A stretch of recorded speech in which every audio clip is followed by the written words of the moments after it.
Audience here in the hall has agreed to be polite and attentive, no cheering or booing or outbursts of any sort.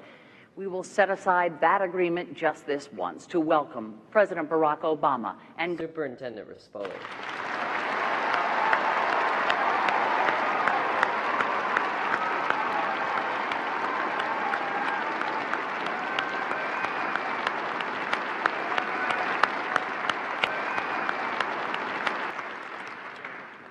Gentlemen, thank you both for joining us here tonight. We have a lot of folks who have been waiting all day to talk to you, so I want to get right to it.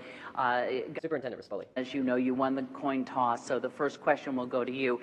And I want to turn to a first-time voter, Jeremy Epstein, who has a question for you. Mr. President, Superintendent Rispoli. as a 20-year-old college student, all I hear from professors, neighbors, and others is that when I graduate, I will have little chance to get employment. What can you say to reassure me, but more importantly, my parents, that I will be able to sufficiently support myself after I graduate? You know, that's a great question. And rest assured, if President Obama gets reelected, you should have genuine concern about what holds for your future. I can guarantee you, as the American president, that, oh, by the way, I can prove that. I've got my birth certificate here. I've got some college records. If anybody wants to see them, I've made copies, so I'm not afraid to bring that out in the open, just saying. But as far as the economy goes, when we have 43 record months of unemployment over 8%, when we have over 23 million people out of work, your chance of the future and getting the job that you went to school for looks very dim. But under my administration, I can promise you I will do all that I can. I mean, let's look at it.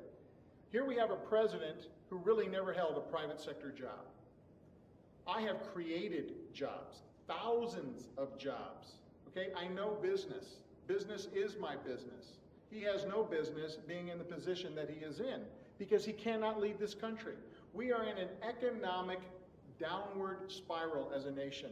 What we need now is a leader who is competent and has a record that he can run on, which is me, by the way, to show that I can help the jobs get created to help college students like you feel confident knowing that when you go to school, your parents can say, finally, we can make sure that he can get out of the house, get a job, support a family, instead of living off the government like 47% of the people. Mr. President. Jeremy, there are a bunch of things that we can do to make sure your future is bright. Number one, let Detroit go bankrupt. I want to do that in industries, not just in Detroit, but all across the country. It also means we're helping them and small businesses to export all around the world in new markets. Number three, we've got to control our own energy. So I want to move you on to something that sort of connected to cars here and go over, and we want to get a question from Philip Turcola.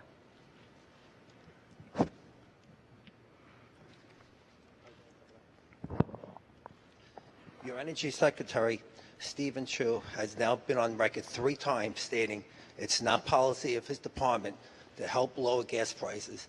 Do you agree with Secretary Chu that this is not the job of the Energy Department? The most important thing we can do to help Jeremy get a job is also going to make sure that you're not paying as much for gas. Superintendent. On the subject of gas prices. Is this the new normal? Are you kidding me? Is this really what it's come to? This is what we settle for? I'm sorry, Mr. President, but this is not what this country is going to accept. We will not accept over $4 per gallon of gas. And with this current administration and the policies that they have in place, this is why we are in the mess that we are in. You know, I keep hearing the liberals saying we just need to give Mr.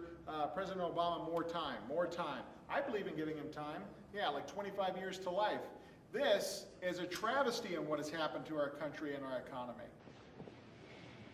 In what new ways do you intend to rectify the inequalities in the workplace, specifically regarding females making only 72% of what their male counterparts earn? Well, Catherine, this is a great question. And, you know, I was raised by a single mom who had to put herself through school while looking after 2 kids. And that's an example of the kind of advocacy that we need, because women are increasingly the breadwinners in the family. This is not just a women's issue. This is a family issue. There's a middle-class issue. And that's why we've got to fight for it. We do not tolerate discrimination. That's been one of the hallmarks of my administration. I'm going to continue to push on this issue for the next 4 years. Superintendent. Pay equity for women. That's a great question. It is so important that we address this issue because I have 3 daughters. So I am all for equality with women. If a woman can do the same job as a man, then she should get paid the same as a man. There is no doubt about that. And if there is any inequalities on that, then those are case-by-case individual situations. But overall, under my administration, of course I'm going to have females. I love having women around. Man, tons of women. Binders, truckloads, you name it. Of course I love women. I married a woman. And by the way, which opens up to the whole thing about the gay marriage. Yeah, this president here was once not for the protection of marriage between one man and one woman, and I can tell you I have always been in favor of one man, one woman in marriage. That's the way it was originally designed. That's the way it works best for a nation, because the health of a nation is dependent upon the health of the family. And we need to do all that we can to strengthen the American family. I want to move you both along to the next question because it's in the same wheelhouse, so you will be able to respond. But the president does get this question. I want to call on Michael Jones.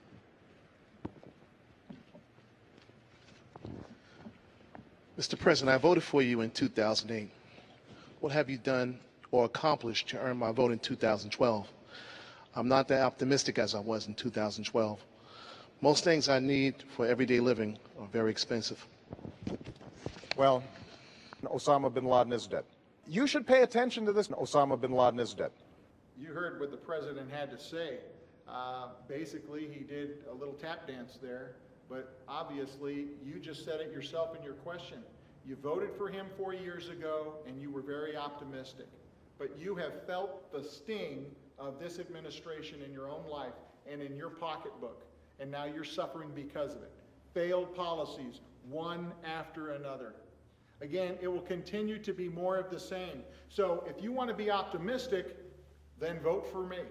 Because I am the candidate that has a plan. I am the candidate that has the responsibility of understanding what it is to create jobs. I've done it. He has.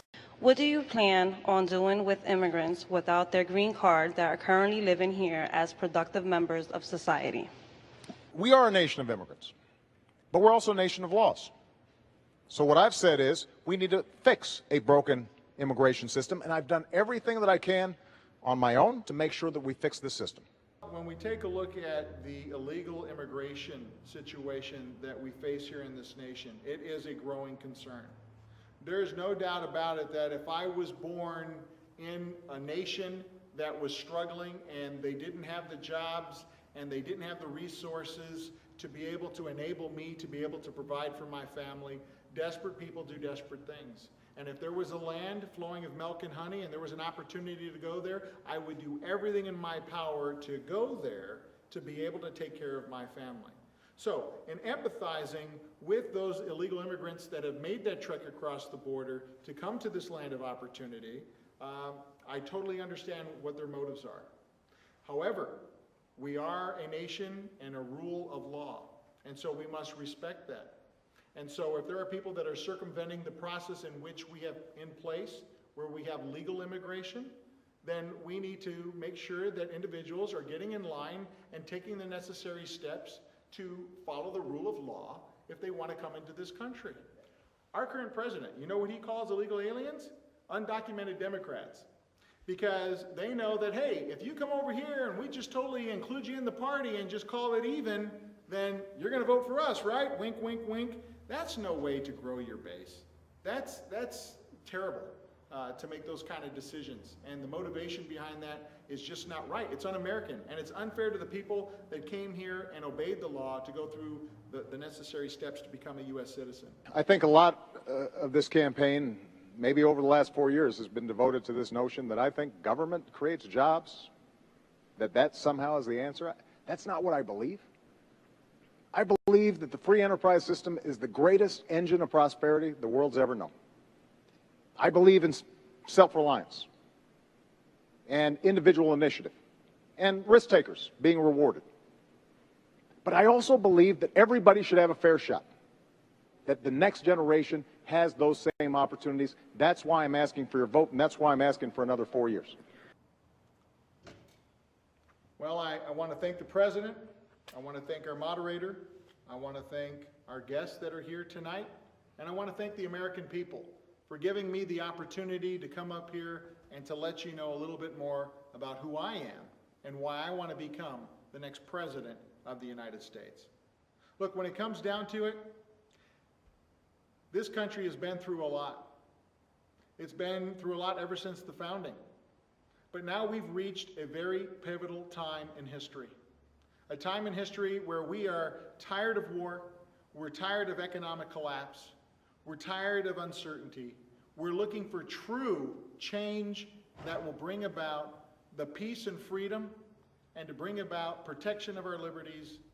And so to protect these rights of all American citizens, to give our country hope again, to believe in the principles in which this country was founded and based upon, to understand that we are the bright shining light of the future for the rest of the world, that we have done more good than harm throughout our existence, and we will continue to be there in whatever calamity bestows this world on a global scale.